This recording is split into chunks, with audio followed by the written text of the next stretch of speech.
ګرانو کتونکو السلام علیکم. زه محمد سلمان همدرد د حق غږ پښتو چینل خبري لنډیز کې ستاسو کوربه اوس تاسو پام را اړوم د مهمو خبرونو لنډیز ته.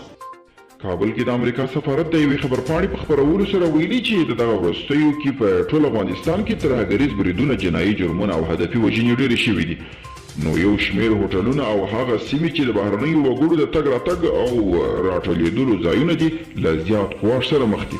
ایران د سولې بین الافغاني مذاکراتو د څار تر ټولو ډاډمنه لار د ملګرو ملتونو له لوري د یو استازي ګمارل بللي دي. په کابل کې د ایران سفیر رضا بهرامي ویلي د سولې پروسې د بریا او پر دې بهیر د بېطرفه او ډاډمن څار لپاره په کار ده چې ملګري ملتونه د افغان سولې لپاره ځانګړي استازي وګماري. طالب استازو د جرمني هیواد له یو پلاوي سره کتنه کړې ده. د طالبان د سیاسي دفتر غړي ملا عبدالحق وثیق د افغانستان لپاره د جرمني خاص استازي مارکس فورتس سره په دوحه کې کتلي. د طالبانو د سیاسي دفتر وایي ډاکټر محمد نعیم وایي لیدنه کې د افغانستان پر روان وضعیت د دوحې د توافقنامې په پوره عملي کېدا او د ملکي تلفاتو په مخنیوي تفصیلي خبرې شوي او ټاکل شوې ده چې نن به په افغانستان کې د ماشومانو د ګوزن ضد یا پولیو واکسین پیلیږي.